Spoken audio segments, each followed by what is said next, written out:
ಶ್ರೀ ಮುಖ್ಯ ಪ್ರಾಣ ನಾಗದೇವರ ಪುನರ್ ಪ್ರತಿಷ್ಠಾ ಬ್ರಹ್ಮ ಕಲಶೋತ್ಸವ ಇಂದ್ರಾಳಿ ಪಂಚದುರ್ಗ ಪರಮೇಶ್ವರಿ ದೇವಸ್ಥಾನಕ್ಕೆ ಹೊಂದಿಕೊಂಡಿರುವ ಶ್ರೀ ಆಂಜನೇಯ ದೇವರ ಗುಡಿ ಹಾಗೂ ನಾಗದೇವರ ಪುನರ್ ಪ್ರತಿಷ್ಠಾ ಹಾಗೂ ಬ್ರಹ್ಮ ಕಲಶೋತ್ಸವ ಏಪ್ರಿಲ್ 3ರಿಂದ ಏಪ್ರಿಲ್ 7ರವರೆಗೆ ನಡೆಯಲಿದೆ. ಇಂದು ಸಂಜೆ 6ರಿಂದ ವಾಸ್ತುಪೂಜೆ, ವಾಸ್ತುಬಲಿ, ಬಿಂಬಾದಿವಾಸ ಪೂಜಾದಿಗಳು ನೆರವೇರಲಿದೆ. ಏಪ್ರಿಲ್ 4ರಂದು ಬೆಳಗ್ಗೆ 6:48ರಿಂದ ಅಷ್ಟಬಂಧ ಸಹಿತ ಶ್ರೀ ಮುಖ್ಯ ಪ್ರಾಣ ದೇವರ ಪ್ರತಿಷ್ಠಾ ಕಾರ್ಯಕ್ರಮಗಳು ಆರಂಭವಾಗಲಿದೆ. ಮಧ್ಯಾಹ್ನ ಮಹಾಪೂಜೆ ಬಳಿಕ ಅನ್ನ ಸಂತರ್ಪಣೆ ನೆರವೇರಲಿದೆ.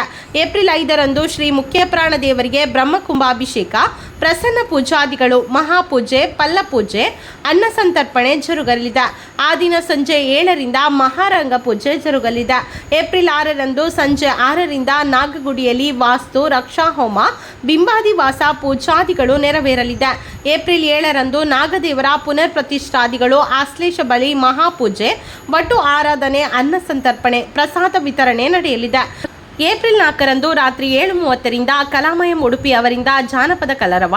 ಏಪ್ರಿಲ್ 5ರಂದು ರಾತ್ರಿ 7:30ರಿಂದ ಶ್ರೀ ಜ್ಞಾನಶಕ್ತಿ ಸುಬ್ರಹ್ಮಣ್ಯ ಸ್ವಾಮಿ ಕೃಪಾಪೋಷಿತ ಯಕ್ಷಗಾನ ಮಂಡಳಿ ಯಕ್ಷಧ್ರುವ ಪಟ್ಲ ಸತೀಶ್ ಶೆಟ್ಟಿ ಅವರ ಸಾರಥ್ಯದಲ್ಲಿ ಯಕ್ಷಗಾನ ಛಾಯಾನಂದನ. ಏಪ್ರಿಲ್ 6ರಂದು ಸಂಜೆ 7:30ರಿಂದ ಮಣಿಪಾಲ ಗುರುಬಸಂತಿ ಸಾಂಸ್ಕೃತಿಕ ವೇದಿಕೆಯಿಂದ ಪೌರಾಣಿಕ ನಾಟಕ ವಿಕ್ರಮ ಬಜರಂಗಿ. ಏಪ್ರಿಲ್ 7ರಂದು ಸಂಜೆ 7:30ರಿಂದ ಶ್ರೀ ಯಕ್ಷನಿಧಿ ಮೂಡುಬಿದ್ರೆ ಅವರಿಂದ ಯಕ್ಷಗಾನ ವೀರಮಣಿ ಕಾಲಗ. ಜೊತೆಗೆ 5 ದಿನಗಳಲ್ಲಿ ನೃತ್ಯ ವೈಭವ, ಭಜನಾಮೃತಂ, ಭಕ್ತಿ ಸಂಗೀತ, ತಾಳಮದ್ದಲೆಕೂಟ, ಭಕ್ತಿಗಾನ, ನೃತ್ಯಾಮೃತಂ, ನಿರಂತರ ಭಜನಾ ಕಾರ್ಯಕ್ರಮಗಳು ಜರುಗಲಿದೆ. ಭಕ್ತಾದಿಗಳು ಅತಿ ಹೆಚ್ಚಿನ ಸಂಖ್ಯೆಯಲ್ಲಿ ಭಾಗವಹಿಸಿ ಶ್ರೀ ದೇವರ ಕೃಪೆಗೆ ಪಾತ್ರರಾಗಬೇಕು ಎಂದು ದೇವಸ್ಥಾನದ ಪ್ರಕಟಣೆ ತಿಳಿಸಿದೆ.